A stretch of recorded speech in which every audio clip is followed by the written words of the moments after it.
الحمد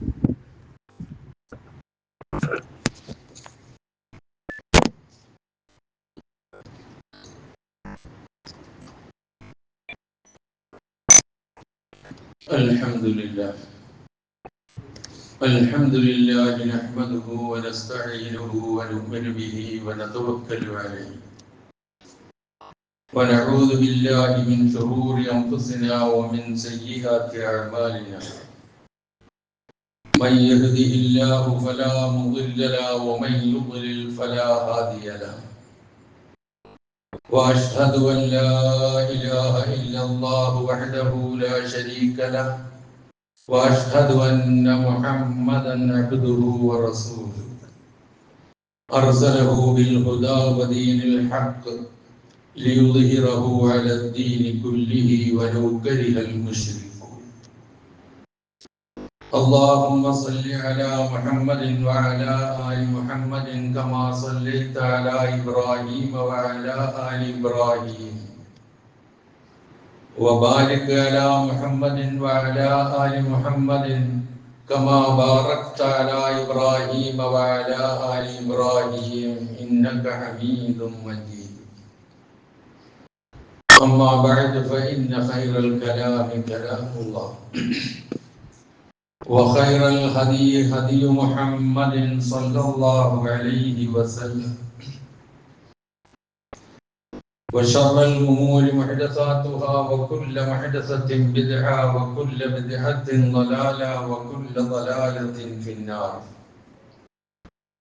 يا أيها الذين آمنوا اتقوا الله حق تقاته ولا تموتن إلا وأنتم مسلمون يا أيها الناس اتقوا ربكم الذي خلقكم من نفس واحدة وخلق منها زوجها وبث منهما رجالا كثيرا ونساء واتقوا الله الذي تساءلون به والأرحام إن الله كان عليكم رقيبا يا أيها الذين آمنوا اتقوا الله وقولوا قولا سديدا يصلح لكم أعمالكم ويغفر لكم ذنوبكم ومن يطع الله ورسوله فقد فاز فوزا عظيما أعوذ بالله من الشيطان الرجيم بسم الله الرحمن الرحيم فأما من أعطى واتقى وصدق بالحسنى فسنيسره لليسرى وأما من بخل واستغنى وكذب بالحسنى فسنيسره للعسرى وما يغني عنه ماله إذا تردى സഹോദരന്മാരെ സഹോദരികളെ ജീവിതത്തിന്റെ എല്ലാ മേഖലകളിലും റഹ്മാനായ റബ്ബിന്റെ കൽപ്പനകളും നിർദ്ദേശങ്ങളും വിധിവിലക്കുകളും പാലിച്ചുകൊണ്ട് ജീവിക്കുവാൻ കൽപ്പിക്കപ്പെട്ടവരാണ് നാം ഓരോരുത്തരും എന്ന് ഉണർത്തുന്നു. നാം ഏവരെയും അല്ലാഹു സുബ്ഹാനഹു വ തആല യഥാർത്ഥ മുത്തഖികളും മുവഹ്ഹിദുകളുമായി ജീവിക്കുവാനും ഈ ലോകത്തോട് വിട പറയുവാനും നമുക്കെല്ലാവർക്കും അല്ലാഹു തൗഫീഖ് നൽകുമാറാകട്ടെ എന്ന് പ്രാർത്ഥിക്കുകയും ഞാൻ ഓതി വെച്ച വചനങ്ങൾ സൂറത്തുൽ ലൈൽ വിശുദ്ധ ഖുർആനിലെ 92-ാമത്തെ അധ്യായം അതിലെ 5 മുതൽ 11 വരെയുള്ള വചനങ്ങളാണ്. അല്ലാഹുവിന്റെ കാരുണ്യം ഇടതടവില്ലാതെ വർഷിച്ചുകൊണ്ടിരിക്കുന്ന പരിശുദ്ധ റമദാൻ തുടങ്ങി ഏതാണ്ട് 1/3 അവസാനിക്കാൻ പോകുന്നു. 3/2 കടക്കാൻ പോവുകയാണ്. അത്ര വേഗം ദിവസങ്ങൾ പിന്നിട്ടു പോകുന്നു. ഈ ദിവസങ്ങൾ ഇങ്ങനെ പാഞ്ഞു പോകുമ്പോൾ ഈ ധന്യമായ നിമിഷങ്ങൾ നമുക്ക് വേണ്ടി ഉപകാരപ്പെടുത്താൻ സാധിച്ചിട്ടുണ്ടോ എന്ന ഒരു പരിശോധന എല്ലാ ദിവസവും നമ്മളിൽ നിന്നുണ്ടാകുന്നത് നന്നായി. പോരായ്മകൾ നികത്തുവാനും കൂടുതൽ ആർജവത്തോടെ ഔത്സുക്യത്തോടെ താല്പര്യത്തോടെ കർമ്മനിരതനാകുവാൻ നമുക്കത് വഴിയൊഴുക്കും. അല്ലാഹു സുബ്ഹാനഹു വ തആല ഈ നിമിഷം വരെ ഈ റമദാനുമായി ബന്ധപ്പെട്ട് എന്തെല്ലാം നന്മകൾ ചെയ്തു, അത് നമ്മളിൽ നിന്നെല്ലാം അല്ലാഹു പൂർണ്ണമായും സ്വീകരിക്കുമാറാകട്ടെ.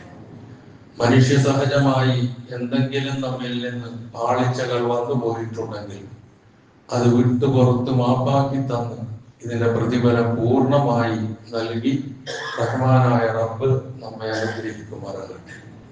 കൂടുതൽ താല്പര്യത്തോടെ വരും ദിവസങ്ങളിൽ പൂർണ്ണ ആരോഗ്യത്തോടെ ഇനിയും അമലുകൾ ചെയ്തു കൂട്ടുവാൻ അല്ലാഹു തുണക്കുമാറാകട്ടെ. ഇവിടെ ഞാൻ ഓതിവെച്ച വചനങ്ങളിൽ ഔദാര്യവും ധർമ്മനിഷ്ഠയും പുലർത്തുകയും ഉത്തമമായ ആദർശം അംഗീകരിക്കുകയും ചെയ്ത് ജീവിക്കുന്നവർക്ക് അല്ലാഹു സുബ്ഹാനഹു വ തആല ഇഹലോകവും പരലോകവും ധന്യമാക്കി സുഗമമാക്കി കൊടുക്കുമെന്നും പിശുക്ക് കാണിക്കുകയും സ്വയം പര്യാപ്തത നടിച്ച് ഉത്തമ ആദർശത്തെ അവഗണിച്ച് ജീവിക്കാനാണ്, നിരാകരിച്ച് ജീവിക്കാനാണ് ഭാവമെങ്കിൽ ദുരിതപൂർണമായ ജീവിതത്തിലേക്കായിരിക്കും അല്ലാഹു നയിക്കുകയും ചെയ്യുക എന്ന് നമ്മെ ഓർമ്മിപ്പിക്കുന്ന വചനങ്ങളാണ്. ഫഅമ്മാ മൻ അഅത വത്തഖ വസദ്ദഖ ബിൽ ഹുസ്ന. ധർമ്മം ചെയ്യുകയും സൂക്ഷ്മത പാലിക്കുകയും ഏറ്റവും ഉത്തമമായത് സത്യപ്പെടുത്തുകയും ചെയ്യുന്നവന് ഏറ്റവും എളുപ്പമായതിലേക്ക് നാം സൗകര്യം ചെയ്തു കൊടുത്തു.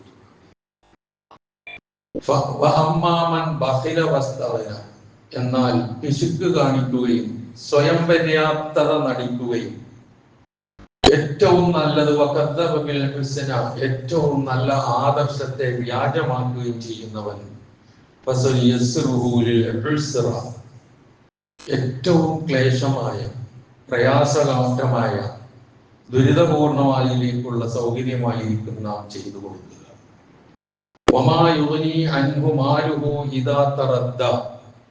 അവൻ നാശത്തിൽ അകപ്പെട്ടാലോ അവൻ പിശുക്ക് കാണിച്ചു വെച്ച ധനം അവന് യാതൊരു പ്രയോജനം ചെയ്യുകയുമില്ല. ഇതാണ് ഈ വചനങ്ങളുടെ സാരം. ഇതിൽ രണ്ട് പ്രയോഗങ്ങൾ. ഒന്ന് അഴുത്ത, ദാനം നൽകുക. രണ്ടാമത്തത് വഹമ്മാമം ബഖില, പിശുക്ക് കാണിക്കുക. ഈ രണ്ട് പ്രയോഗവുമായി ബന്ധപ്പെട്ടാണ് ചില കാര്യങ്ങൾ ഉണർത്താൻ ഇൻഷാ അല്ലാഹ് ആഗ്രഹിക്കുന്നത്. ദാനം നൽകുക, പിശുക്ക് കാണിക്കുക എന്ന പ്രയോഗമാണല്ലോ ഇവിടെ ഉള്ളത്. ഇത് രണ്ടും നമുക്ക് അല്ലാഹു സുബ്ഹാനഹു വ തആല കനിഞ്ഞു നൽകുന്ന ധനവുമായി ബന്ധപ്പെട്ടതാണ്. ധനം അള്ളാഹുവിന്റെ നിഅമത്താണ്. ആദ്യം മനസ്സിൽ ഓടി വരേണ്ടത് അതാണ്. ധനം അള്ളാഹുവിൻ്റെതാണ്, കൈകാര്യം ചെയ്യാൻ നമ്മളെ ഏൽപ്പിച്ചതാണ്.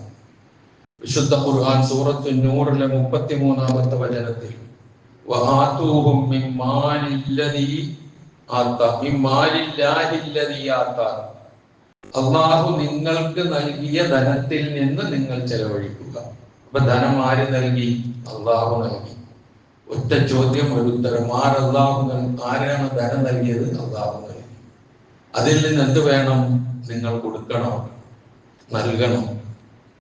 ഇനി അതുപോലെ വിശുദ്ധ ഖുർആനിൽ നാം ഓതുമ്പോൾ സാധാരണ കാണുന്ന രണ്ട് പ്രയോഗങ്ങളുണ്ട്. ഒന്ന് അവർക്ക് നാം നൽകിയതിൽ നിന്ന് അവർ ചെലവഴിക്കും. ഇത് വിശുദ്ധ ഖുർആനിൽ ഏതാണ്ട് 13 തവണ ആവർത്തിച്ചു വന്നിട്ടുണ്ട്. മറ്റൊന്ന് നിങ്ങൾക്ക് നാം നൽകിയതിൽ നിന്ന് നിങ്ങൾ ചെലവഴിക്കണം എന്ന് പറയുന്ന ആശയമുള്ള വചനങ്ങൾ കാണാം. ഇത് ഏതാണ്ട് 7 പ്രാവശ്യവും വിശുദ്ധ ഖുർആനിൽ പ്രയോഗിച്ചിട്ടുണ്ട്.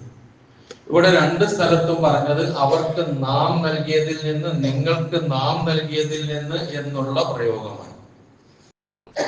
ദാനധർമ്മ മനസ്ഥിതി, ഔദാര്യ മനസ്ഥിതി നമ്മൾ ഉണ്ടാക്കുന്ന ഒരു വലിയ വികാരമുണ്ട്. അതെന്താണ്? ഇത് അള്ളാഹു നൽകിയതാണ് എന്നുള്ള വികാരം, ചിന്ത. പിശുക്കാണെങ്കിലോ ഇത് ഞാൻ ഉണ്ടാക്കിയതാണ്, എന്റേതാണ് എന്നുള്ള മനോഭാവം. എന്റേത്, ഞങ്ങളുടേത് എന്നുള്ളത് അഹങ്കാരത്തിലേക്കായിരിക്കും കൊണ്ടുപോയി കൂട്ടുക. ആ ശൈലി അള്ളാഹുവിന് ഇഷ്ടമല്ല. ആ ശൈലി സ്വീകരിച്ചവരെ അള്ളാഹു ശിക്ഷിച്ചിട്ടുണ്ട്. മുൻ സമുദായങ്ങളിൽ പ്രത്യേകിച്ച് നമുക്ക് കാണാൻ കഴിയും. മഹാനായ ശുഐബ് നബി അലൈഹിസ്സലാത്തു വസ്സലാം തന്റെ ജനതയിലേക്ക് വന്നിട്ട് അള്ളാഹുവിനെ മാത്രം ആരാധിക്കണം, മറ്റൊരു ഇലാഹും നിങ്ങൾക്കുമില്ല എന്ന ആദ്യ സന്ദേശം കൃത്യമായി എത്തിച്ചു കൊടുത്തതോടൊപ്പം തന്നെ അവരോട് പറഞ്ഞു, അവരിൽ ഒരു വലിയ അധർമ്മം ഉണ്ടായിരുന്നു. എന്താണ് ആ അധർമ്മം? അളവിലും തൂക്കത്തിലും കുറവ് വരുത്തുക. അവരോട് പറഞ്ഞു, വലാ തൻഖുസുൽ മിക്യാല വൽ മീസാൻ, അളവിലും തൂക്കത്തിലും കുറവ് വരുത്തരുതോ.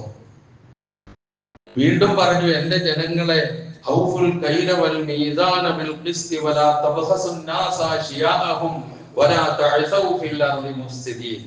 എന്റെ ജനങ്ങളെ, നിങ്ങൾ അളവും തൂക്കവും പൂർത്തിയായി കൊടുക്കണം. ജനങ്ങൾക്ക് നിങ്ങൾ നൽകുന്ന വസ്തുക്കളിൽ കുറവ് വരുത്തരുത്. അങ്ങനെ ചെയ്യുന്നത് ഭൂമിയിൽ കുഴപ്പമുണ്ടാക്കലാണ്. ആ ഭൂമിയിൽ കുഴപ്പമുണ്ടാക്കുന്നവരായി നിങ്ങൾ മാറരുത് എന്ന് അവരോട് പറഞ്ഞു. ഒരുപാട് ഉപദേശിച്ചു. ഈ ഉപദേശമൊന്നും അവർ ചെവിക്കൊള്ളാൻ തയ്യാറായില്ല.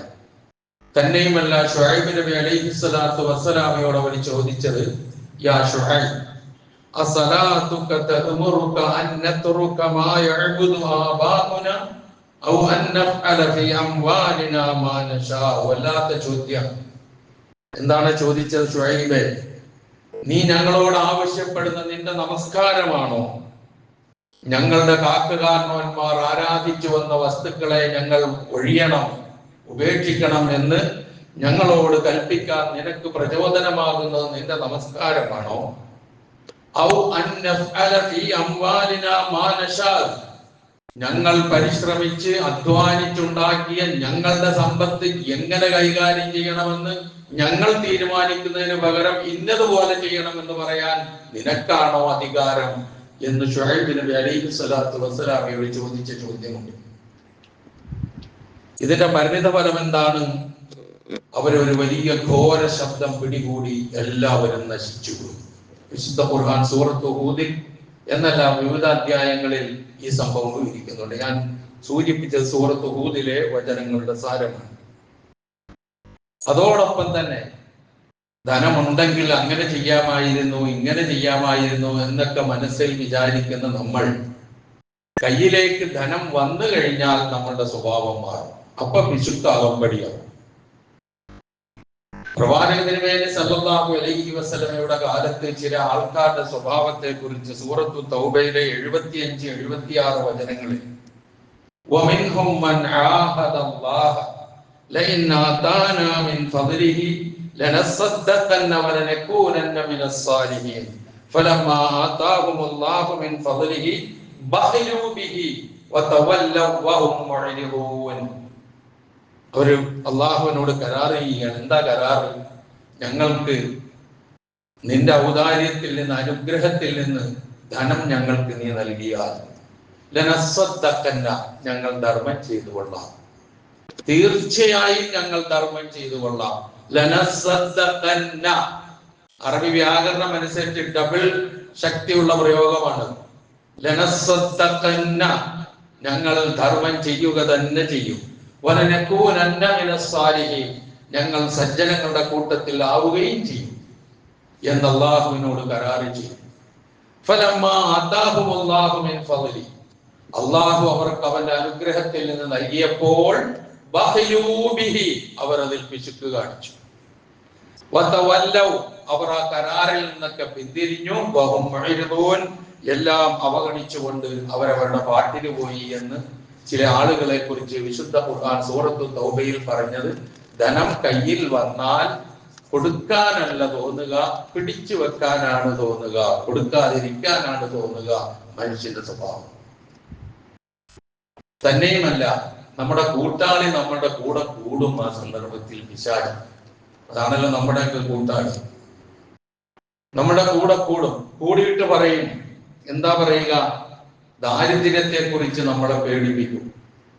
വിശുദ്ധ ഖുർആൻ സൂറത്ത് അൽ ബഖറയിലെ 267, 268 വചനങ്ങൾ, ഇത് രണ്ടും കൂടി ചെലവഴിക്കുന്നതിനെ കുറിച്ചും പിശുക്ക് കാണിക്കുന്നതിനെ കുറിച്ചും പിശാച് ഇടപെടുന്നതിനെ കുറിച്ചും ഒരുമിച്ച് പറയുന്ന വചനങ്ങളാണ്. യാ അയ്യുഹല്ലദീന ആമനു, സത്യവിശ്വാസികളെ, അൻഫിഖൂ മിൻ തയ്യിബാതി മാ കസബതും, നിങ്ങൾ സമ്പാദിച്ചതിൽ നല്ലതിൽ നിന്ന് നിങ്ങൾ ചെലവഴിക്കുക.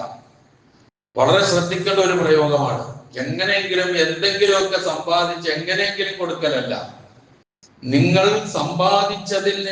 സമ്പാദിച്ചതിലെ നല്ലതിൽ നിന്ന്, അതേ അള്ളാഹ് സ്വീകരിക്കുകയുള്ളൂ. വമിമ്മാ അഖ്റജ്നാ ലക്കും മിനൽ അർദ്, ഭൂമിയിൽ നിന്ന് നിങ്ങൾക്ക് നാം ഉൽപ്പാദിപ്പിച്ചു തന്നതിൽ നിന്നും, കൃഷിയിൽ നിന്നും നിങ്ങൾ നൽകണം. എന്നിട്ട് പറയുന്നു, വലാ തയമ്മമുൽ ഖബീസ മിൻഹു തുൻഫിഖൂൻ, ഏറ്റവും മോശമായത്, ഉള്ളതിൽ ഏറ്റവും മോശമായത് സൂക്ഷിച്ചു വെച്ചിട്ട് അത് ധർമ്മം ചെയ്യാൻ വേണ്ടി കരുതി വെക്കരുത്. വളിച്ചതും പൊളിച്ചതും കേടുവന്നതും ആവശ്യമില്ലാത്തതും പൊട്ടിപ്പൊളിഞ്ഞതും ഒക്കെ ധർമ്മം പാടില്ല. വലാത്ത എന്നിട്ട് അള്ളാഹു പറയുന്ന നോക്ക്, നമ്മുടെ മനഃശാസ്ത്രം ശരിക്കും അറിയുന്നവനാണ് റബ്ബ്. അവൻ പറയുന്നു, വലസ്തും ബി ആഖിരീഹി ഇല്ലാ അൻ തുഗ്മിദൂ ഫീ, അങ്ങനെ ചീത്തയായ മ്ലേച്ഛമായ എന്തെങ്കിലും ഒന്ന് നിങ്ങൾക്ക് ആരെങ്കിലും തന്നാൽ, നിങ്ങൾ വാങ്ങേണ്ട അവസ്ഥ വന്നാൽ പോലും നിങ്ങൾ അത് വാങ്ങുന്നത് കണ്ണ് ചിമ്മിക്കൊണ്ടായിരിക്കും നിങ്ങൾ അത് വാങ്ങുക. അതല്ലേ നിങ്ങൾ ചെയ്യുക? നിങ്ങൾക്ക് കിട്ടുമ്പോൾ നിങ്ങൾ കണ്ണ് ചിമ്മിക്കൊണ്ട് വെറുപ്പോടെ അറപ്പോടെ വാങ്ങാൻ ശ്രമിക്കുന്നത് നിങ്ങൾ മറ്റുള്ളവർക്ക് കൊടുക്കരുത്, കൊടുക്കാൻ വേണ്ടി മാറ്റി വെക്കരുത്. സമ്പാദിക്കണം, ആ സമ്പാദ്യത്തിലെ നല്ലതിൽ നിന്ന് ചെലവഴിക്കണം. എന്നിട്ട് പറയുന്നു, വഅലമു അന്നല്ലാഹ വലിയ്യുൻ ഹമീദ്, അറിഞ്ഞോളി അല്ലാഹു സുബ്ഹാനഹു വ തആല ആരുടെയും ആശ്രയം ആവശ്യമില്ലാത്തവനും സ്തുത്യർഹനുമാണ്. അശ്ശൈത്താൻ, പിശാച്, യഇദുകുമുൽ ഫഖർ, നിങ്ങളോടവൻ ഭീഷണിപ്പെടുത്തുക, ഓഫർ ചെയ്യുക, ഭയപ്പെടുത്തുക ദാരിദ്ര്യത്തെ കുറിച്ചായിരിക്കും. 1000 രൂപ കയ്യിലുണ്ട്, അപ്പൊ അതിൽ നിന്ന് 500 നീ ധർമ്മം ചെയ്താൽ പിന്നെ 500 അല്ലേ നിന്റെ കയ്യിൽ ഉണ്ടാവുള്ളൂ. നീ അതിനെന്ത് ചെയ്യും, ഇതിനെന്ത് ചെയ്യും, മറ്റതിനെന്ത് ചെയ്യും, മറിച്ചതിനെന്ത് ചെയ്യും, നിന്റെ മക്കൾ എന്ത് ചെയ്യും, അവരുടെ വിദ്യാഭ്യാസം എങ്ങോട്ട് പോകും, ഒരു രോഗം വന്നാൽ എങ്ങനെ ചികിത്സിക്കും? ഇങ്ങനെ ചിന്തകൾ ഒന്നിനു പുറമെ ഒന്നായിട്ട് നമ്മളുടെ മനസ്സിലിട്ട് അലട്ടിക്കും, പേടിപ്പെടുത്തും. പിശാച് ചെയ്തുകൊണ്ടേയിരിക്കുന്നു. അവൻ നിങ്ങളോട് കൽപ്പിക്കുന്നത് നീചമായ മോശമായ പ്രവൃത്തികൾ ചെയ്യാനായിരിക്കും. അല്ലെങ്കിൽ ഈ പണം കൊണ്ട് അത് ചെയ്തുകൂടെ, ഇത് ചെയ്തുകൂടെ, ഇത് 10 കൊടുത്ത് 100 ആക്കിക്കൂടെ, 100 കൊടുത്ത് 1000, പിന്നെ 10,000 ആക്കിക്കൂടെ, അങ്ങനെ ഇരട്ടിപ്പിച്ചൂടെ, ഇങ്ങനെ എന്തെല്ലാം സംവിധാനങ്ങൾ ഇരിക്കുന്നു. ഇതൊക്കെ ഇട്ടെറിഞ്ഞുകൊണ്ട് നീ ഇത് ധർമ്മം ചെയ്യാൻ പോവുകയോ എന്ന തോന്നലും ദാരിദ്ര്യത്തെ കുറിച്ചുള്ള ഭീഷണിയും പിശാച് ഉണ്ടാക്കി തീർക്കുമെന്നാണ്. എന്നാൽ അല്ലാഹു നിങ്ങളോട് കരാർ ചെയ്യുന്നത് അനുഗ്രഹമാണ്, അതേപോലെ തന്നെ പാപമോചനവുമാണ്. ഇതിലേത് വേണം എന്ന് സ്വീകരിക്കാനും തിരഞ്ഞെടുക്കാനുള്ള സ്വാതന്ത്ര്യം നമുക്കുണ്ട്. ഇതൊക്കെ സമ്പത്തുമായി ബന്ധപ്പെട്ട് പിശാച് നമ്മളിലുണ്ടാക്കുന്ന ആശങ്കകളെ കുറിച്ചാണ് വിശുദ്ധ ഖുർആനിൽ പറയുന്നത്. ഇങ്ങനെ തന്റെ സാമർഥ്യം കൊണ്ടാണ് ഇതൊക്കെ ഉണ്ടാക്കിയത്, ധനം ലഭിച്ചത് എന്ന് ധരിക്കുമ്പോൾ പിശുക്ക് വരും. അതിനു പുറമെ അവനിൽ പൊങ്ങച്ചം രംഗപ്രവേശനം ചെയ്യും, അഹങ്കാരം ഉണ്ടാകും, ദുരഭിമാനിയായി മാറും, ആർക്കും ഒന്നും കൊടുക്കില്ല, കൊടുക്കാൻ പ്രേരിപ്പിക്കുകയുമില്ല, സ്വയം കൊടുക്കുകയില്ല, മറ്റുള്ളവർക്ക് കൊടുക്കാൻ പ്രേരിപ്പിക്കുകയില്ല. ഇപ്പൊ എന്തിനപ്പോ അവന് നമ്മൾ കൊടുക്കണേതിനൊപ്പം ഒരാൾ കൊടുക്കാൻ ആഗ്രഹിച്ചുകൊണ്ട് അയാൾ അതിന് തയ്യാറാകുമ്പോൾ അയാളെ തടയുന്ന സ്വഭാവം പോലും ഈ പിശുക്കന്മാരുണ്ട്. ഇതൊന്നും എന്റെ വാക്കല്ലോ, വിശുദ്ധ ഖുർആനാണ്. നമുക്ക് ആർക്കെങ്കിലും എന്നെ കുറിച്ചാണ് ഇത് പറയുന്നത് തോന്നുന്നെങ്കിൽ അത് ഖുർആന്റെ അമാനുഷികതയല്ല, വേറൊന്നുമല്ല. എന്താണത്? അല്ലദീന ഇന്നല്ലാഹ ലാ യുഹിബ്ബു മൻ കാന മുഖ്താലൻ ഫഖൂറ, പൊങ്ങച്ചം കാണിക്കുന്ന, ദുരഭിമാനം നടിക്കുന്ന ആരെയും അല്ലാഹുവിന് ഇഷ്ടമല്ല. എന്താണ് അവന്റെ സ്വഭാവം? അല്ലദീന യബ്ഖലൂന, അവൻ സ്വയം പിശുക്ക് കാണിക്കും. വയഅ്മുറൂന അന്നാസ ബിൽ ബുഖൽ, ജനങ്ങളോട് പിശുക്ക് കൊണ്ട് അവൻ കൽപ്പിക്കും. വയക്തുമൂന മാ ആതാഹുമുല്ലാഹു മിൻ ഫളലി, അള്ളാഹു അവന് നൽകിയ ധനം എന്ന അനുഗ്രഹത്തെ അവൻ മറച്ചു വെക്കും. ഓരോന്നും എടുത്തൊന്ന് ചിന്തിച്ചു പോകും.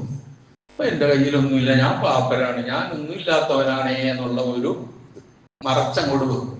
ഇത് റബ്ബറിയില്ല എന്നല്ലേ നമ്മളൊക്കെ വിചാരിക്കുക. പടച്ചവൻ അറിഞ്ഞൂടെ എന്റെ കയ്യിൽ എത്രയുണ്ട്? പടച്ചവൻ അറിഞ്ഞൂടെ എന്റെ ബാങ്ക് അക്കൗണ്ട് എത്രയുണ്ട്?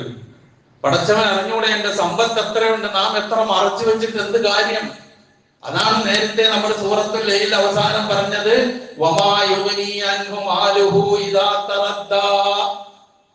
അവൻ വീണുപോയാൽ പിന്നെ ആ ധനം അവനൊരു ഉപകാരം ചെയ്യില്ല. നമ്മളൊക്കെ നമ്മളെ കുറിച്ച് ചിന്തിച്ചിട്ടുണ്ടോ? ആലോചിച്ചിട്ടുണ്ടോ? നമ്മൾക്ക് നല്ല സമ്പത്ത്, അത് തോന്നിയ മാതിരി നമ്മളങ്ങോട്ട് ചെലവഴിച്ചു, അവസാനം സമ്പത്ത് നഷ്ടപ്പെട്ടു.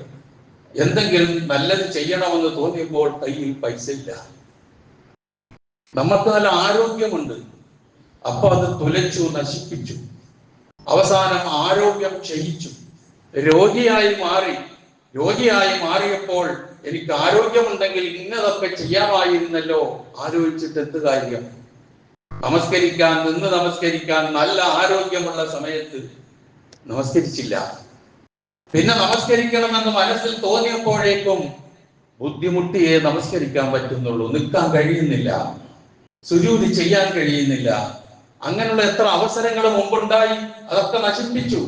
എന്നിട്ട് ഇപ്പോൾ ഈ അവസ്ഥയിൽ എത്തുമ്പോൾ ആരും ആഗ്രഹിച്ചിട്ട് കാര്യമില്ല പ്രിയമുള്ളവരെ. അതുപോലെ തന്നെയാണ് ആരോഗ്യം എന്ന് പറയുന്നത്. അതും അല്ലാഹു കനിഞ്ഞു നൽകുന്ന അനുഗ്രഹമാണ്. ആ ആരോഗ്യം നമ്മൾ വേണ്ടാത്തതിനൊക്കെ ദുർവിനിയോഗം ചെയ്യുന്നു. അവസാനം ആരോഗ്യം ക്ഷയിച്ച് ആ ഒരവസ്ഥയിലേക്ക് എത്തി, മാറാ രോഗത്തിന് പിടിയിലായി.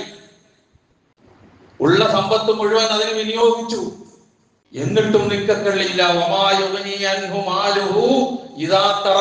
കോറിയിട്ടോ ഇത് മനസ്സില്. അള്ളാഹു കനിഞ്ഞു നൽകിയ ധനം ഇഷ്ടപ്പെട്ട രൂപത്തിൽ വിനിയോഗിക്കാതെ, ചെലവ് ചെയ്യാതെ, ദാനധർമ്മങ്ങളൊന്നും ചെയ്യാതെ കെട്ടിപ്പൂട്ടി വെച്ച് അവസാനം ഒരൊറ്റ വീഴ്ച കഴിഞ്ഞു എല്ലാം.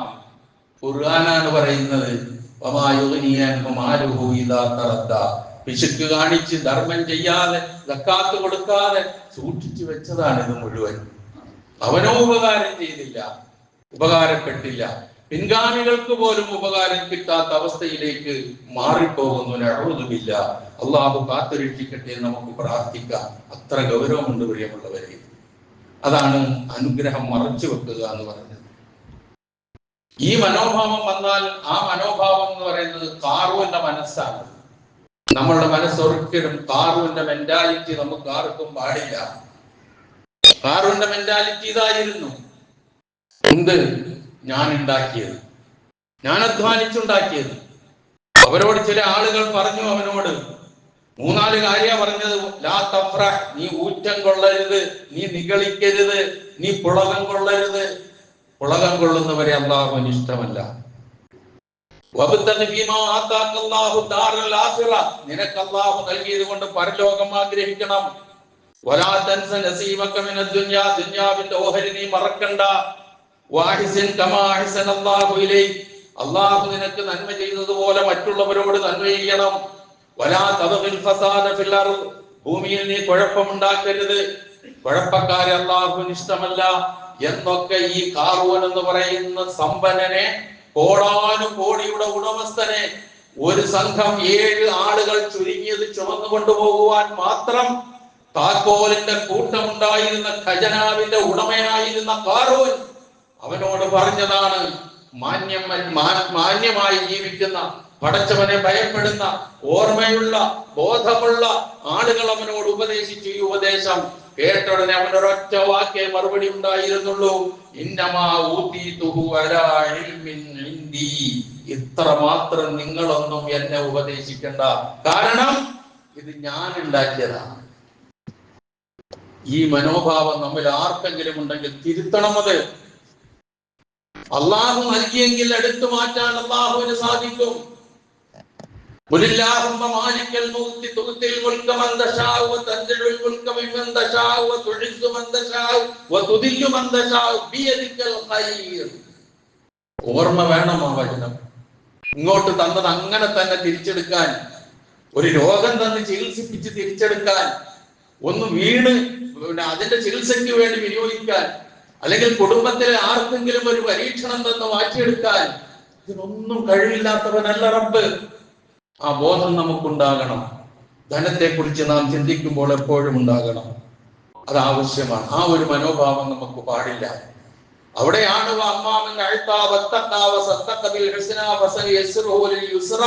എന്നതിലേക്ക് നമ്മളുടെ മനസ്സ് ചെന്ന് പെടുക എന്ന് നാം ഓർക്കുക. അങ്ങനെ അള്ളാഹു നൽകിയതാണ് ധനം എന്നുള്ളത് ദൃഢമായി അങ്ങോട്ട് വിശ്വസിക്കുക. ഞാൻ കൈകാര്യകർത്താവാണെന്നുള്ള ബോധമുണ്ടാവുക. അപ്പൊ നമ്മൾ സക്കാത്ത് കൊടുക്കും, ധർമ്മം ചെയ്യും, ഒക്കെ ചെയ്യും. ഇല്ലെങ്കിൽ ഒന്നും ചെയ്യൂല. കാറൂന്റെ മാതിരി ആവും. കാറൂന് സംഭവിച്ചത് എന്താ? ഒന്നും അനുഭവിക്കാൻ അല്ലാഹു തൗഫീഖ് നൽകിയില്ല. ഒരൊറ്റ ആഴ്ത്തൽ ഭൂമിയിലേക്ക് എല്ലാം കഴിഞ്ഞു, എല്ലാം അവസാനിച്ചു. ഇതൊക്കെ ഖുർആൻ പറഞ്ഞു തരുന്നത് എന്തിനാ? പാഠം ഉൾക്കൊള്ളാനാണ് നമ്മൾ മനസ്സിലാക്കുന്നത്. അപ്പൊ നമ്മൾ അധ്വാനിക്കണം, ജോലി ചെയ്യണം, തൊഴിൽ ചെയ്യണം, കൃഷി ചെയ്യണം. എങ്ങനെയാണോ നമുക്ക് ധനം സമ്പാദിക്കാൻ കഴിയുക, അനുവദനീയമായ രൂപത്തിൽ സമ്പാദിക്കാൻ കഴിയുക, അങ്ങനെ നമ്മളത് ചെയ്യണം. അള്ളാഹു നമുക്ക് ഏതെങ്കിലും മാർഗത്തിലൂടെ ആ ധനം നമുക്ക് ഇങ്ങനെ നൽകിക്കൊണ്ടിരിക്കും. അങ്ങനെ അള്ളാഹു നൽകുന്ന ധനത്തിൽ അതെനിക്ക് മാത്രമുള്ളതാണ്, വേറെ ആർക്കും ഇതിൽ അവകാശമില്ല എന്നുള്ള മനോഭാവമല്ല വേണ്ടത്. മറിച്ച് ഇതിൽ അവകാശമുള്ള ആൾക്കാരുണ്ട്. നാം അങ്ങനെ സമ്പാദിക്കുന്ന, നമ്മളുടെ സുഖത്തിന് വേണ്ടി, നമ്മുടെ സൗകര്യത്തിന് വേണ്ടി സമ്പാദിക്കുന്ന ധനം മറ്റുള്ളവന്റെ സുഖത്തിനും സൗഖ്യത്തിനും സൗകര്യത്തിനും വേണ്ടി കൈമാറേണ്ടതുണ്ട് എന്നുള്ള ഒരു ബോധവും കൂടി ഇതോടൊപ്പം ഉണ്ടാകേണ്ടതുണ്ട്. അപ്പോഴേ നമ്മൾ മെച്ചപ്പെടുകയുള്ളൂ, നന്നാവുകയുള്ളൂ. അങ്ങനെ നാം സമ്പാദിച്ച ധനം അതിന് അവകാശപ്പെട്ട ആളുകളിലേക്ക് പോകുന്നത് രണ്ട് രൂപത്തിലാണ്. ഒന്ന് നിർബന്ധ ദാനം എന്ന സക്കാത്ത്, രണ്ട് പൊതുദാന ധർമ്മങ്ങൾ എന്ന് പൊതുവേ പറയപ്പെടുന്ന സദഖാത്ത്. സദഖ സക്കാത്തുമാകും, സക്കാത്ത് സദഖ. ഇതൊക്കെ രണ്ടും തമ്മിൽ ബന്ധമുണ്ട്. അതിന്റെ ഒന്നും വിശദീകരണത്തിലേക്ക് ഞാൻ പോകുന്നില്ല. നമ്മൾ ആ സമ്പാദിച്ച ധനത്തെ കുറിച്ച് അള്ളാഹു പറയുന്ന ഒരു പ്രയോഗമുണ്ട്. വഫി അംവാലിഹിം ഹഖ്ഖും മഅലൂം ലിസ്സാഇലി വൽ മഹ്റൂം. അവരുടെ സമ്പത്തിൽ ചോദിച്ചു വരുന്നവർക്കും അവകാശം നിഷേധിക്കപ്പെട്ടവർക്കും ഒരു നിശ്ചിത അവകാശമുണ്ട്. ആ നിശ്ചിത അവകാശമാണ് പ്രിയമുള്ളവരെ സക്കാത്ത് എന്ന് പറയുക. നമ്മൾ സാധാരണ സക്കാത്ത് എന്ന് പറഞ്ഞാൽ നമ്മുടെ ഔദാര്യമാണെന്നാണ് നമ്മൾ വിചാരിക്കുന്നത്. അല്ല, നമ്മുടെ സമ്പത്തിൽ സാധുക്കൾക്കുള്ള അവകാശമാണ് സക്കാത്ത് എന്ന് പറഞ്ഞ ഒരേ ഒരു ഗ്രന്ഥം വിശുദ്ധ ഖുർആനാണ്. ആ വിശുദ്ധ ഖുർആന്റെ അനുയായികളാണ് നമ്മൾ. ആ തിരിച്ചറിവ് നമുക്ക് നഷ്ടപ്പെട്ടുകൂടാ. അപ്പൊ ആ സക്കാത്ത് എന്ന് പറഞ്ഞാൽ ഓരോ വർഷം തികയുമ്പോഴും നമ്മൾക്കുള്ള സമ്പത്തിന്റെ കണക്ക് നോക്കി, നിസാബ് നോക്കി, നിസാബ് തികഞ്ഞാൽ അതിന്റെ 2.5%, ചിലത് 5%, ചിലപ്പോ 10%, ചിലപ്പോ 20%, എത്ര ഉണ്ടാക്കിയാലും എന്ത് കിട്ടിയാലും പരമാവധി കൊടുക്കാനുള്ളത് 2.5, 5, 10, 20, ഇതല്ലാതെ വേറൊന്നും ഇല്ല എന്നുള്ള തിരിച്ചറിവ് നമുക്കുണ്ടാകണം. ഇത് കൊടുത്തുകൊണ്ട് എല്ലാം കൂടി അങ്ങോട്ട് തീർന്നു പോകുന്നു എന്നൊന്നും ഒരിക്കലും നമ്മൾ വിചാരിക്കരുത്. അങ്ങോട്ട് കൊടുക്കുമ്പോൾ ഇങ്ങോട്ട് കിട്ടുകയായിരിക്കും ചെയ്യുക. നാം അറിയാത്ത നിലയിൽ വന്നുകൊണ്ടിരിക്കും. അതേസമയം കൊടുക്കാതിരുന്നാലോ അതിന്റെ തിക്തഫലം വളരെ വലുതായിരിക്കും. അതാണ് സക്കാത്ത് എന്ന് പറയുന്നത്. കൃത്യമായി കണക്കാക്കി കൊടുക്കേണ്ടതാണ്. 590 ഗ്രാം വെള്ളിയുടെ വിലയ്ക്കുള്ള കറൻസി, നാണയം, നമ്മളുടെ എല്ലാ അത്യാവശ്യ ചെലവും കഴിഞ്ഞ വർഷം കൊടുത്ത് ഈ വർഷം നോക്കുമ്പോൾ 590 ഗ്രാം വെള്ളിയുടെ വിലയ്ക്കുള്ള ഇന്നത്തെ വില 1,77,000 രൂപയാണ്. 590 ഗ്രാം വെള്ളിയുടെ വില. ആ 1,77,000 രൂപ ഇന്ന് കണക്ക് നോക്കുമ്പോൾ നമ്മുടെ കയ്യിലുണ്ട് എങ്കിൽ അതിന്റെ 2.5% നമുക്ക് അർഹതപ്പെട്ടതല്ല. അതിന്റെ അവകാശികൾ വേറെയാണ്, അവർക്ക് കൊടുത്തേക്കുന്നത്. ഇതാണ് ഈ സക്കാത്ത് എന്ന് വളരെ ചുരുങ്ങി ഞാൻ പറയുകയാണ്. ഒരുപാട് കേൾക്കുന്നതാണ്. അതുകൊണ്ട് കൃഷിയാണോ, കൃഷി വിളവെടുക്കുന്ന സന്ദർഭത്തില് അത് നല്ല ചെലവൊക്കെ മുടക്കി ചെയ്യുന്നതാണെങ്കിൽ 5% അല്ലെങ്കിൽ 10% കൊടുക്കേണ്ടത്. കച്ചവടത്തിന്, അതുപോലെ തന്നെ വ്യവസായശാലകൾക്ക്, ശമ്പളത്തിന് ഒക്കെ നമുക്ക് ബേസായിട്ട് സ്വീകരിക്കേണ്ടത് ഇതാണ്. ഇപ്പം സ്വർണത്തിന് കുറെ അധികം വില കൂടിയത് കൊണ്ട് ചില ആൾക്കാർക്കൊക്കെ ഒരു സംശയം, നമുക്ക് സ്വർണം നിസാബാക്കിയാലോ? കൊടുക്കണ്ടല്ലോ. മനുഷ്യൻ എത്രയാണ് ഈ പോണത്, എങ്ങോട്ടാണ് ഈ പോണത്? വെള്ളിയുടെ നിസാബ് കണക്കാക്കി സക്കാത്ത് കൊടുത്തുകൊണ്ടിരിക്കുന്ന ആളുകൾ ഉടനെ എന്റെ സ്വർണത്തിന്റെ നിസാബ് ആക്കിക്കൂടെ, എന്നാ പിന്നെ പണ്ടേ ആക്കിക്കൂടെ. വെള്ളിയുടെ നിസാബാണ് നബി സല്ലല്ലാഹു അലൈഹി വസല്ലം നിശ്ചയിച്ചു തന്നത്. അത് ഇതൊന്നും അറിഞ്ഞിട്ടല്ല. പ്രവാചകൻ മരിച്ച് 15 നൂറ്റാണ്ട് കഴിഞ്ഞതിന് ശേഷം സ്വർണത്തിന് ഇത്രമാത്രം വില കൂടുമെന്നും വിചാരിച്ചിട്ടൊന്നുമല്ല. അന്ന് തന്നെ റസൂല് ജീവിച്ചിരിക്കുന്ന കാലത്ത് തന്നെ സ്വർണ്ണ നാണയവും വെള്ളി നാണയവും തമ്മിൽ മൂല്യത്തിൽ വ്യത്യാസം ഉണ്ടായിരുന്നു. അപ്പൊ അന്നും സ്വർണ്ണ മൂല്യമാക്കിയാൽ കൊടുക്കാൻ ആളുണ്ടാവൂല. അപ്പൊ വെള്ളി നിസാബാക്കി. ഇപ്പോഴത്തെ വ്യത്യാസം നിങ്ങളൊന്ന് നോക്ക്. 1 ഗ്രാം സ്വർണത്തിന് ഇന്നത്തെ വില 14,760 രൂപയാണ്. ഇൻറ്റു 85 ഗ്രാം നിങ്ങളൊന്ന് കണക്കാക്കിയ എത്ര ലക്ഷമായി? 12,54,600 രൂപ ഉണ്ടെങ്കിലേ സക്കാത്ത് നിർബന്ധമാവുന്നുള്ളൂ. വെള്ളി ആവുമ്പോ 1,77,000 ഉള്ളൂ. കൊടുക്കാൻ ശ്രമിക്കുക, കൊടുക്കാതിരിക്കാനല്ല നമ്മൾ നോക്കേണ്ടത്. അപ്പൊ ഇങ്ങനെയൊക്കെയുള്ള തന്ത്രങ്ങളൊന്നും മെനഞ്ഞിട്ടും പടച്ചവന്റെ മുമ്പിലൊന്നും നമുക്ക് രക്ഷപ്പെടാൻ കഴിയില്ല എന്നുള്ളത് നാം ഓർക്കുക. അപ്പൊ ഇങ്ങനെ സക്കാത്ത് എന്ന് പറയുന്നത് ഏറ്റവും പ്രധാനപ്പെട്ട ഒരു കാര്യമാണ്. ഒരു വർഷം തികയണം അത് കൊടുക്കണമെങ്കിൽ. അത്യാവശ്യ ചെലവ് കഴിച്ച് ബാക്കിയുള്ളതാകുന്നതിന്റെ നിബന്ധനകൾ നമുക്കറിയാം. അത് നമ്മൾ ശേഖരിച്ച് വിതരണം ചെയ്യുക എന്നുള്ളതാണ് അതുമായി ബന്ധപ്പെട്ട് രണ്ടാമത് എനിക്ക് പറയാനുള്ള കാര്യം, ഓർമ്മിപ്പിക്കാനുള്ള കാര്യം. ഒരുപാട് ചർച്ച ചെയ്യുന്നതാണ്. സക്കാത്തിനെ കുറിച്ച് പറഞ്ഞപ്പോൾ നബി സല്ലല്ലാഹു അലൈഹി വസല്ലം പഠിപ്പിച്ചത് തുഖദു മിൻ അഗ്നിയായിഹിം വതുറദ്ദു ഇലാ ഫുഖറായിഹിം. അവരുടെ ധനികന്മാരിൽ നിന്ന് സ്വീകരിച്ചിട്ട് ദരിദ്രർക്ക് കൊടുക്കുക. അപ്പൊ കൊടുക്കലും വാങ്ങലും സക്കാത്തിന്റെ രംഗത്തുണ്ടാകണം. വ്യക്തിക്ക് കൊടുത്താൽ ഇങ്ങോട്ട് കൊടുത്തിട്ട് ഇങ്ങോട്ട് വാങ്ങുന്ന ഏർപ്പാടുണ്ടാവില്ലല്ലോ. അതിനാണ് സംഘടിത സക്കാത്ത്, ബൈത്തുൽ സക്കാത്ത്, സക്കാത്ത് സെല്ലുകൾ നമ്മുടെ നാട്ടിൽ വിവിധ സംഘടനകളുടെ കീഴിൽ, വിവിധ സ്ഥാപനങ്ങളുടെ കീഴിൽ നടന്നുകൊണ്ടിരിക്കുന്നത്. അതുകൊണ്ടുള്ള ഗുണം സമൂഹത്തിനേറെയുണ്ട്. അപ്പൊ നമ്മുടെ ഈ പള്ളി കേന്ദ്രീകരിച്ച് എത്ര വർഷമായി നമ്മൾ സക്കാത്ത് സെല്ല് നടത്തുന്ന അൽഹംദുലില്ലാഹ് എത്രയോ അനുഗ്രഹം അനുഭവിച്ചറിഞ്ഞ ആളുകൾ ചിലപ്പോൾ ഈ സദസ്സിൽ തന്നെ ഇരിക്കുന്നുണ്ടാവും. അതുകൊണ്ടുണ്ടായ നേട്ടം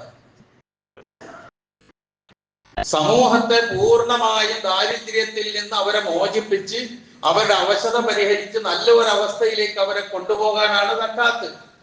അതുകൊണ്ടാണ് സക്കാത്ത് സമ്പ്രദായം പഠിപ്പിച്ച് അവസാനം സക്കാത്ത് കൊടുത്തതിന് ശേഷം സക്കാത്ത് വാങ്ങാൻ ആളില്ലാത്ത അവസ്ഥ സംജാതമായ ചരിത്രം ഇസ്ലാം പറഞ്ഞു തരുന്നത്. ഇത് വെറും കഥയല്ല, നടന്ന സംഭവം.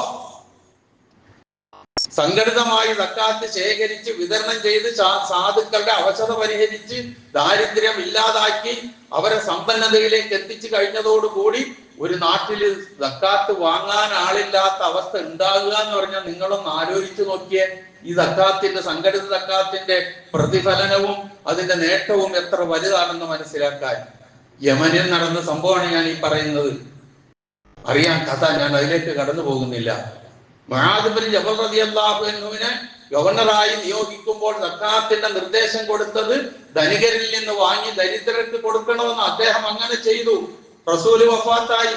അബൂബക്കർ സിദ്ദീഖ് റളിയല്ലാഹു അൻഹു ഖലീഫയായി വഫാത്തായി. റസൂലാണ് പറഞ്ഞയച്ചത് യമനിലേക്ക്. റസൂലിന്റെ വഫാത്ത് കഴിഞ്ഞു, അബൂബക്കർ സിദ്ദീഖിന്റെ വഫാത്ത് കഴിഞ്ഞു. ഉമറുൽ ഖത്താബ് റളിയല്ലാഹു അൻഹുവിന്റെ ഭരണകാലമായപ്പോൾ എത്ര 10, 12, ഒരു 15 വർഷം പരമാവധി അങ്ങോട്ട് അംഗീകരിച്ചു കൊടുക്കുക. അത് പിന്നിട്ട് കഴിഞ്ഞപ്പോൾ യമനിൽ നിന്ന് സക്കാത്ത് പിരിച്ചിട്ട് മുആദ് ബിൻ ജബൽ റളിയല്ലാഹു അൻഹു പിന്നെ അമീറുൽ മുഅ്മിനീൻ ഉമർ ബിൻ ഖത്താബ് റളിയല്ലാഹു അൻഹു ബൈത്തുൽ മാലിലേക്ക്, മദീനയിലേക്ക് എത്തിച്ചു കൊടുക്കുന്നു. എന്തേ നീ ഇങ്ങോട്ട് തരുന്നെന്ന് ചോദിച്ചാൽ ഒറ്റ മറുപടി, ഇത് വാങ്ങാൻ ഒരാളുണ്ടായിരുന്നുവെങ്കിൽ ഞാൻ അങ്ങോട്ട് അയക്കുമായിരുന്നില്ല. ഈ സംഘടിത സക്കാത്തിനെയാണ് നമ്മൾ എന്തൊക്കെയോ ആക്കി മാറ്റി സമൂഹത്തിനെ ഇപ്പോഴും ദാരിദ്ര്യത്തിന്റെ പടുകുഴിയിലേക്ക് തള്ളിയിട്ട് പലരും എഴുന്നേറ്റ് വരാൻ തന്നെ സമ്മതിക്കാതെ പോകുന്ന അവസ്ഥ. വിടില്ല റബ്ബ്, മാറാതെ മാറ്റാതെ രക്ഷയില്ല. അത്ര ഏറ്റവും ശ്രേഷ്ഠമായ ഒരു ധനവിനിയോഗ സാമ്പത്തിക ക്രമമാണ് അല്ലാഹു സുബ്ഹാനഹു വ തആല നിശ്ചയിച്ചെന്ന് നമ്മൾ മനസ്സിലാക്കുക. അപ്പൊ സക്കാത്താണ് ഒന്ന്. അത് ആ രൂപത്തിൽ വിനിയോഗിച്ചു പോകാൻ നമ്മൾ ശ്രമിക്കണം, ശ്രദ്ധിക്കണം. കഴിഞ്ഞ വർഷം സക്കാത്ത് കൊടുത്ത ആളുകൾ ഈ വർഷം, ഇപ്പൊ റമളാൻ സക്കാത്തുമായിട്ട് പ്രത്യേകിച്ച് ബന്ധമൊന്നുമില്ല, പക്ഷേ സാധാരണ എല്ലാവരും റമദാനിൽ സക്കാത്ത് കൊടുത്തു തുടങ്ങുമ്പോൾ അടുത്ത റമദാനാകും സ്വാഭാവികമായിട്ടും അവന്റെ സക്കാത്തിന്റെ വർഷം തികയായി. ആ നിലയിൽ കണക്കാക്കി കഴിഞ്ഞ വർഷം മുതൽ ഈ വർഷം വരെ ഞാൻ പെൻഷൻ വാങ്ങിയിട്ടുണ്ടെങ്കിൽ എന്റെ പെൻഷൻ എത്രയാണ്, അതിൽ നിന്ന് എനിക്ക് അത്യാവശ്യ ചെലവ് കഴിച്ച് ബാക്കി എത്രയുണ്ട്, ഞാൻ ശമ്പളം വാങ്ങിയിട്ടുണ്ടെങ്കിൽ ഒരു കൊല്ലത്തെ എന്റെ ശമ്പളം എത്രയായിരുന്നു, അതിൽ നിന്ന് എന്റെ അത്യാവശ്യ ചെലവ് കഴിഞ്ഞ് ബാക്കി എന്തുണ്ട്, ഒരു കച്ചവടക്കാരൻ അവന്റെ വ്യവസായത്തിന്റെ സംഗതികളെല്ലാം നോക്കി അതിന്റെ മൂല്യവും അതിന്റെ ലാഭവും അതുമായി ബന്ധപ്പെട്ട കാര്യങ്ങളൊക്കെ നോക്കി അതിൽ നിന്ന് ഞാൻ എത്ര ഉണ്ട് എന്ന് നോക്കി ഈ പറഞ്ഞ 590 ഗ്രാം വെള്ളിയുടെ വിലയ്ക്കുള്ള കറൻസി നമ്മുടെ കൈവശമുണ്ട് എങ്കിൽ, കയ്യിലിരിക്കാന്ന് പറഞ്ഞാൽ ബാങ്കിലിട്ടാ വേണ്ടെന്നല്ലല്ലോ, നമ്മുടെ കൈവശമുണ്ട് എങ്കിൽ, നമുക്കതിന് ഉടമസ്ഥതയുണ്ട് എങ്കിൽ 2.5% ഇന്ന് തന്നെ കണക്കാക്കി അങ്ങോട്ട് മാറ്റി, എന്നിട്ട് സക്കാത്ത് കമ്മിറ്റികൾക്ക് കൊടുത്ത് ഉത്തരവാദിത്വം നിറവേറ്റി. ഇല്ലെങ്കിൽ പരലോകത്ത് വല്ലാതെ വിഷമിക്കേണ്ടി വരും.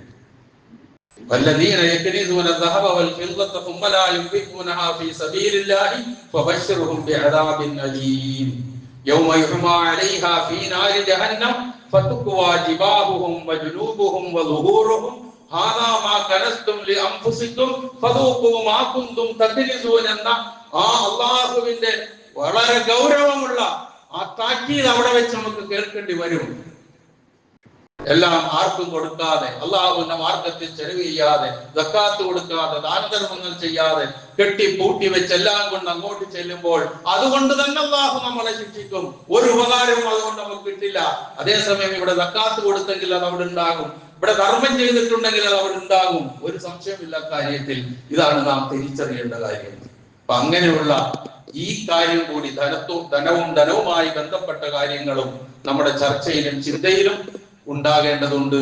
ഉത്തരവാദിത്വവും ബാധ്യതകളും നിറവേറ്റേണ്ടതുണ്ട്. അള്ളാഹു കനി നൽകിയ ധനത്തിൽ നിന്ന് സക്കാത്ത് കൊടുക്കാൻ അർഹതയുള്ള എല്ലാവർക്കും ആ സക്കാത്ത് കുറ്റമറ്റ നിലയിൽ കൃത്യമായി നിറവേറ്റി അതിന്റെ ഇഹത്തിലും പരത്തിലുമുള്ള എല്ലാ നന്മകളും നേടിയെടുക്കാൻ മലിക്കുൽ ജബ്ബാറായ അള്ളാഹു എന്നെയും നിങ്ങളെയും അനുഗ്രഹിക്കുമാറാകട്ടെ.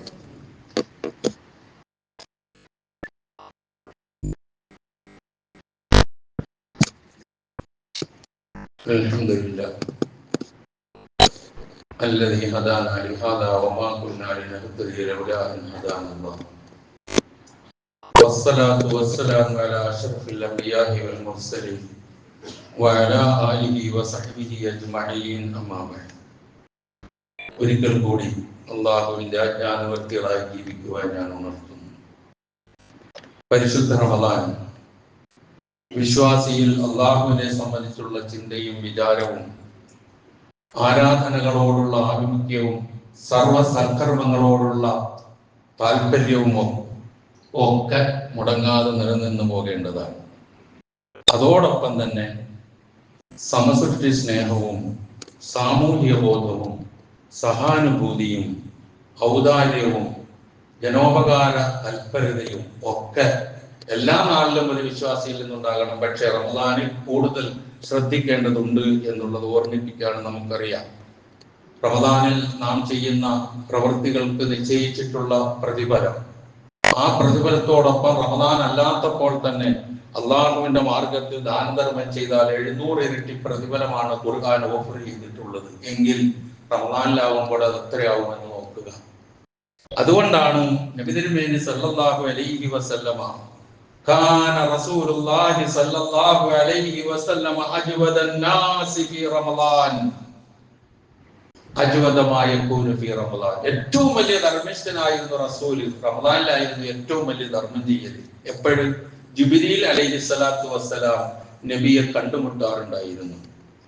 എല്ലാ രാത്രിയിലും, റമളാനിലെ എല്ലാ രാത്രിയിലും ജിബ്രീൽ അലൈഹിസ്സലാത്തു വസ്സലാം പ്രവാചകനെ കണ്ടുമുട്ടുകയും വിശുദ്ധ ഖുർആൻ പഠിപ്പിച്ചു കൊടുക്കുകയും ഓതി കേൾപ്പിക്കുകയും ഒക്കെ ചെയ്യുന്നു. ആ സന്ദർഭത്തിൽ നബി സല്ലല്ലാഹു അലൈഹി വസല്ലമയുടെ ധർമ്മത്തെ കുറിച്ച് പറയുന്നത്, പരാമർശിക്കുന്നത് അജ്വദ ബിൽ ഖൈരി മിനർ റീഹിൽ മുർസല, അടിച്ചു വീശുന്ന കാറ്റിനേക്കാൾ ശക്തമായിരുന്നു റസൂലിന്റെ ധർമ്മം. എന്തുണ്ടായിട്ടേ, നമ്മളെ പോലെ ഒരുപാടുണ്ടായിട്ടേ, ഒന്നും ഉണ്ടായിട്ടില്ലല്ലോ. പക്ഷെ ആ ബാധ്യത നിറവേറ്റുന്നതിൽ വലിയ മാതൃകയായിരുന്നു നബി സല്ലല്ലാഹു അലൈഹി വസല്ലം. കാരണം ധനം അള്ളാഹു നൽകിയതാണ്, എത്ര ചെറുതാണെങ്കിലും വലുതാണെങ്കിലും. നമ്മുടെ ഇവിടെ ഇരിക്കുന്ന പലരും ചിന്തിക്കുന്ന ഞാനൊരു രക്ഷപ്രഭുവോ കോടീശ്വരനൊന്നും അല്ലല്ലോ എന്നല്ല ചിന്തിക്കേണ്ടത്. എനിക്ക് എന്റെ റബ്ബ് നൽകിയിട്ടുണ്ട് എന്നുള്ളതാണ് ഓരോരുത്തരും ചിന്തിക്കേണ്ടത്. എന്റെ കച്ചവടത്തിൽ നിന്ന് എനിക്ക് എന്ത് കിട്ടി എന്നുള്ളതാണ് ഞാൻ ആലോചിക്കേണ്ടത്. എന്റെ തൊഴിലിൽ നിന്ന് ഞാൻ എന്ത് നേടി എന്നുള്ളതാണ് ആലോചിക്കേണ്ടത്. അത് ഈ പറഞ്ഞ പരിധിയിലേക്കും അതിർത്തിയിലേക്കും എത്തിയോ നമുക്ക് മാറി നിൽക്കാൻ കഴിയില്ല സക്കാത്തിൽ നിന്ന്. ഒരുപാട് വിശദീകരിക്കേണ്ട രംഗമാണ്, ഞാൻ അതിലേക്ക് കടന്നു പോകുന്നില്ല. അങ്ങനെ ചെയ്യാതിരുന്നാൽ അതൊരു ഉപകാരപ്പെടാതെ പോകും എന്നുള്ളതാണ്. നബി സല്ലല്ലാഹു അലൈഹി വസല്ലമയും കുടുംബവും ഈ രംഗത്ത് കാണിച്ചു തന്നിട്ടുള്ള മാതൃക വളരെ വലുതാണ്. സഹാബത്തും പരസ്പരം മത്സരിച്ചവർക്ക് കഥകളൊക്കെ അറിയാം, ഒന്നിലേക്ക് ഞാൻ പോകുന്നില്ല. ഒന്ന് രണ്ട് ചെറിയ സംഭവങ്ങൾ സൂചിപ്പിച്ച് അവസാനിപ്പിക്കാം. ഒരിക്കൽ ഉമ്മുൽ മുഅ്മിനീൻ ആയിഷ റളിയല്ലാഹു തആല അൻഹയുടെ അടുക്കൽ ഒരാൾ വന്നിട്ട് ആഹാരം ചോദിച്ചു.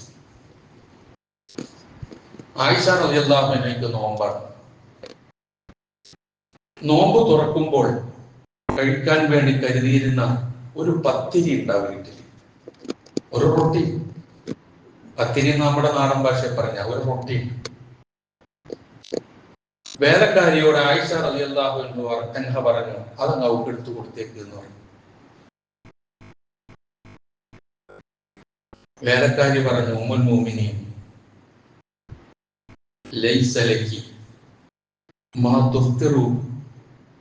തുഫ്തിരീന അലൈഹി, ഇതങ്ങോട്ട് കൊടുത്താൽ നോമ്പ് തുറക്കാൻ അങ്ങക്കൊന്നും ഉണ്ടാവില്ല. പരിചാരിക പറഞ്ഞതാ, വേലക്കാരി പറഞ്ഞതാ. ആയിഷ റളിയല്ലാഹു അൻഹയോട് ആജ്ഞാപിച്ചു, അതങ്ങെടുത്ത് കൊടുക്കവർക്ക്. ഇതായിരുന്നു ആയിഷ റളിയല്ലാഹു തആല. ഞങ്ങൾ നോക്ക്, ഒരു പത്തിരി നോമ്പ് തുറക്കാൻ വേണ്ടി കാത്തു വെച്ചിരിക്കുന്നത്, അതൊരാൾ വന്ന് ചോദിച്ചപ്പോൾ കൊടുക്കാനുള്ള മാനസികാവസ്ഥ. നമ്മളൊക്കെ നോമ്പ് തുറക്കാൻ എത്രയാണ് ഒരുക്കി കൂട്ടുക, അവസാനം ആവശ്യമില്ലാതെ ധാരാളമായി ഒഴിവാക്കുന്ന ദുരവസ്ഥ. ഈ കഴിഞ്ഞ ദിവസം ഞാനൊരു എന്റെ ശ്രദ്ധയിൽപ്പെട്ടു. ഒരു കുടുംബം, ആ കുടുംബത്തിൽ 3 പെൺകുട്ടികൾ, വലിയ സമ്പന്നമല്ലാത്തൊരു പിതാവ്, ഇടിഞ്ഞു പൊളിഞ്ഞ ഒരു വീട്. ആ പെൺമക്കൾ 3 ഈ ഉപ്പാനോട് പറയാ, ഉപ്പ, എല്ലാവരും നോമ്പ് തുറക്കുമ്പോൾ ഒരുപാട് ഫ്രൂട്ട്സ് ഒക്കെ കഴിക്കുന്നുണ്ട്, ഞങ്ങൾക്കും ഫ്രൂട്ട്സ് കഴിക്കണമെന്ന് ആഗ്രഹമുണ്ട്. മൂപ്പര് പോക്കറ്റ് കൈയിട്ട് നോക്കുമ്പോൾ 20 രൂപയുണ്ട്, ഞാൻ കൊണ്ടുവരാം എന്ന് പറഞ്ഞ് ഇറങ്ങി നടക്കുന്നു. അങ്ങനെ ഒരു വലിയ ഫ്രൂട്ട്സ് കടയുടെ മുമ്പിൽ എത്തുന്നു. അവിടെ എത്തി ഇങ്ങനെ നോക്കുമ്പോഴേക്കും ആകെ ഉള്ളത് 20 രൂപ. 20 രൂപ കയ്യിലെടുക്കും, ഇന്ന് നോക്കും, ഒന്നും വാങ്ങാൻ തികയില്ല. 20 രൂപയ്ക്ക് എന്ത് ഫ്രൂട്ട്സ് വാങ്ങാനായി? ഒരു പഴം പോലും കിട്ടൂല, അറിയാലോ നമുക്കൊക്കെ. എന്നിട്ട് അങ്ങനെ അയാൾ അവിടെ നിൽക്കുമ്പോൾ ഒരു തരക്കേടില്ലാത്ത ഒരാളിങ്ങോട്ട് വരുന്നു. അദ്ദേഹം വന്നിട്ട് 5 കിലോ ആപ്പിള്, 5 കിലോ പേരയ്ക്ക, 6 കിലോ മറ്റേത് എന്ന് പറഞ്ഞിട്ട് എല്ലാം എടുത്ത് ഈ കാറിനകത്തോട്ട് വെച്ചേക്ക് എന്ന് ചോദിക്കുമ്പോൾ കടയുടമ ചോദിക്കുന്നുണ്ട്, എന്തിനാണ് ഇത്രയധികം? അത് ഇന്ന് നോമ്പ് തുറയുണ്ട്, അതിന് വേണ്ടിയിട്ടാണ്. അപ്പൊ ഈ മനുഷ്യൻ ഇതെല്ലാം കണ്ട് സഹിച്ച് ഇയാളോട് പറഞ്ഞു, ഇതേ 20 രൂപയുണ്ട് എൻ്റെ കയ്യിൽ, ഇതിന് എനിക്ക് ഫ്രൂട്ട്സ് വേണം. അപ്പൊ കടയുടമ പറഞ്ഞു, ഇത്രയേ ഉള്ളുവെങ്കിൽ നീ ഒരു പണി, അകത്തേക്ക് ചെന്നാൽ കെട്ടതും ചീഞ്ഞതും മാറ്റിവെച്ചതുമായതുണ്ടാവും, അതൊക്കെ നീ എടുത്തോണ്ട് പോയിക്കോന്ന് പറഞ്ഞു. ഈ മറുപടി കേട്ടുകൊണ്ട് വേറൊരു മനുഷ്യൻ അവിടെ നിൽപ്പുണ്ട്, ഫ്രൂട്ട്സും നോക്കിക്കൊണ്ട്. ഈ പിതാവ് അവിടെ ചെന്നിരുന്നതെല്ലാം കൂടി പറക്കി ഒരു കിറ്റിനകത്തിട്ട് വീട്ടിലെത്തി. ഉപ്പ ഫ്രൂട്ട്സ് കൊണ്ടുവന്ന് സന്തോഷത്തോടു കൂടി 3 ചെറിയ പെൺകുട്ടികളാണ് നോമ്പ് തുറക്കാൻ വന്ന് ചുറ്റിക്കിട്ടിരുന്നു. അദ്ദേഹമാണെങ്കിൽ അത് എടുത്തുകൊണ്ട് പോയി നിറ കണ്ണുകളോടെ ആ ചീഞ്ഞ പഴം ഓരോന്നോരോന്നെടുത്ത് ചീഞ്ഞ ഭാഗം ചെത്തി നോക്കുമ്പോൾ അവസാനം ഒന്നുമില്ല. ഈ സന്ദർഭത്തിൽ വാതിൽക്കൽ ഒരു മുട്ടൽ കേൾക്കുന്നു. ചെന്ന് തുറന്നു നോക്കുമ്പോൾ ഒരു മനുഷ്യൻ ഒരു കിറ്റുമായി, വലിയൊരു കിറ്റാണ്, അത് പിന്നിൽ ഇങ്ങനെ മറച്ചു പിടിച്ചിരിക്കാൻ. എന്നിട്ട് പറഞ്ഞു, ഞാൻ ഇന്ന് നിന്റെ കൂടെയാണ് നോമ്പ് തുറക്കുന്നത്. ഇയാളാകെ അന്തപ്പെട്ടു, ഒന്നും കൊടുക്കാനില്ല. അപ്പൊ ഇദ്ദേഹം പറയുന്നു, നീ വിഷമിക്കണ്ട, അദ്ദേഹം കൊണ്ടുവന്ന ഫ്രൂട്ട്സ് മുഴുവനും അവിടെ നിരത്തി വെച്ച് കൊടുത്തുകൊണ്ട് അവരെല്ലാവരും സന്തോഷത്തോടെ നോമ്പ് തുറക്കുന്നതിന് മനുഷ്യന്റെ ജീവിതമാണ്.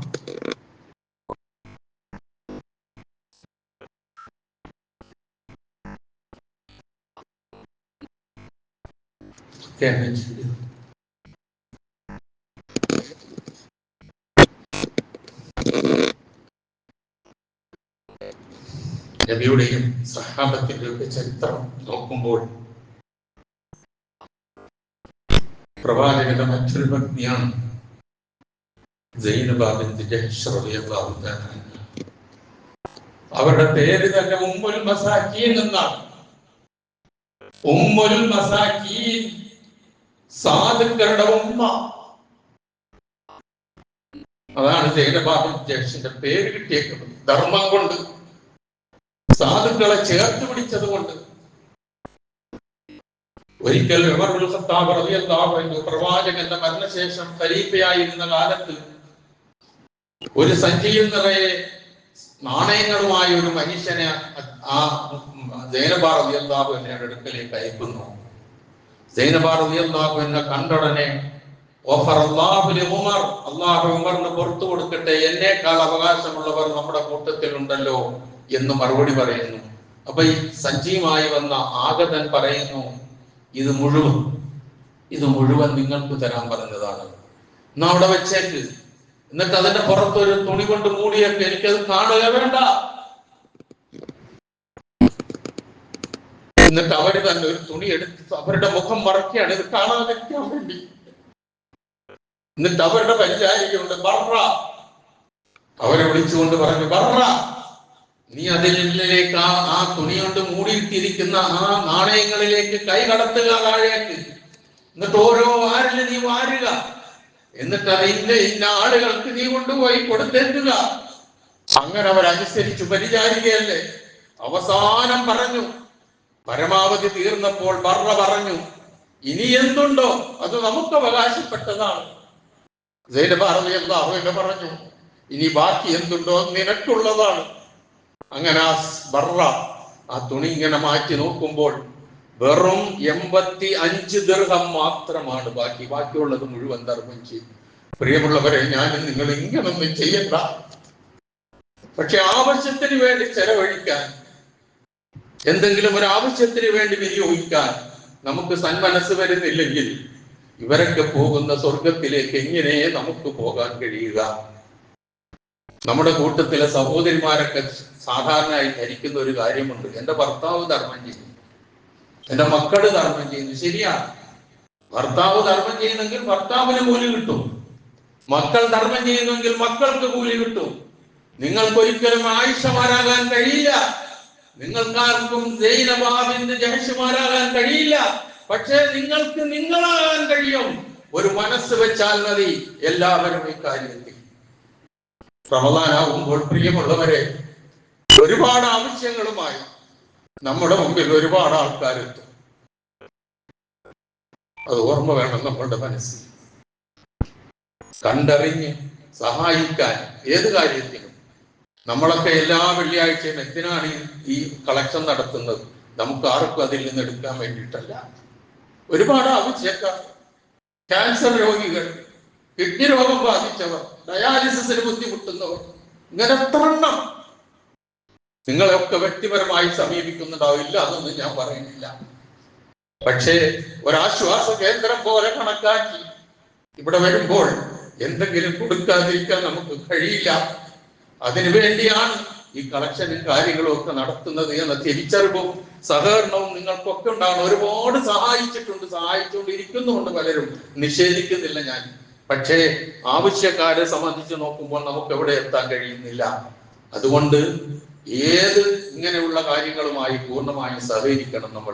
നമ്മൾ ഇന്ന് കളക്ഷൻ നടത്തുന്നുണ്ട്, പല ആവശ്യങ്ങളുണ്ട്. ഞാൻ നേരത്തെ പറഞ്ഞതുപോലെ ക്യാൻസർ രോഗികൾ, കിഡ്നി രോഗം കൊണ്ട് വിഷമിച്ച് ഡയാലിസിസ് ബുദ്ധിമുട്ടുന്നവർ, ഡംബ് വിഭാഗത്തിൽപ്പെട്ടവർക്കുള്ള സഹായം തുടങ്ങി പലതും ലക്ഷ്യം വെച്ചുകൊണ്ടാണ് ഇന്ന് ഒരു കളക്ഷൻ നടത്തുന്നത് എന്നുള്ളത് ഈ സന്ദർഭത്തിൽ പ്രത്യേകം ഓർമ്മിപ്പിക്കുകയാണ്. അല്ലാഹു സുബ്ഹാനഹു വ തആല കനിഞ്ഞു നൽകിയ ധനം അതെത്ര ചെറുതാകട്ടെ വലുതാകട്ടെ, അത് അള്ളാഹുവിന്റെ തൃപ്തിക്ക് വേണ്ടി വിനിയോഗിക്കുക. എന്നിട്ട് ഈ പറഞ്ഞ മേന്മകളിലേക്ക്, മികവുകളിലേക്ക്, മഹത്വങ്ങളിലേക്ക് എത്താൻ നാം ശ്രമിക്കുക.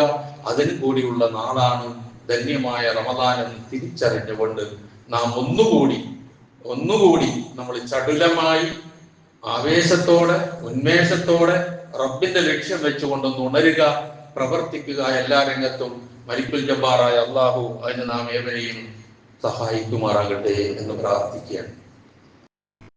പ്രാർത്ഥനയിലേക്ക് കടക്കുന്നതിന് മുമ്പ് രണ്ട് കാര്യങ്ങൾ. ഒന്ന്,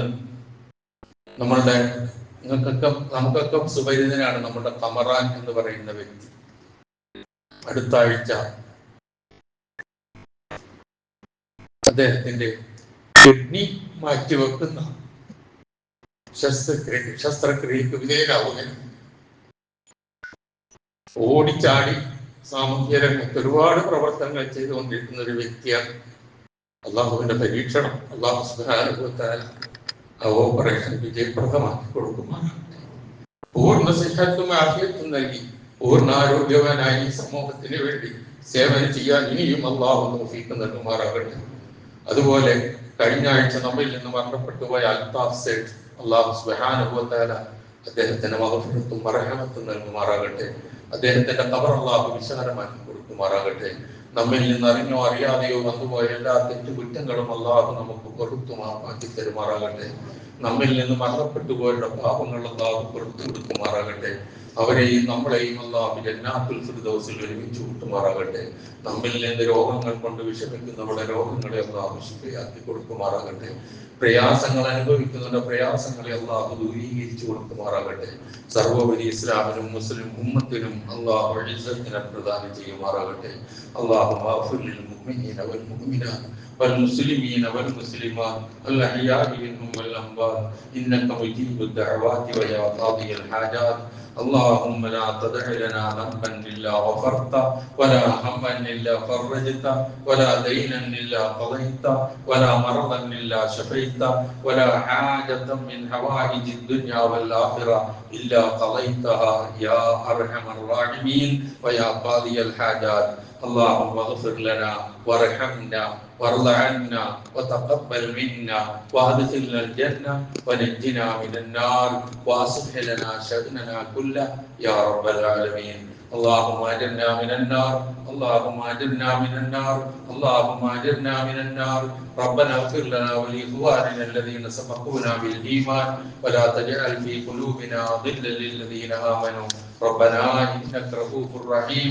ربنا آتنا في الدنيا حسنة وفي الآخرة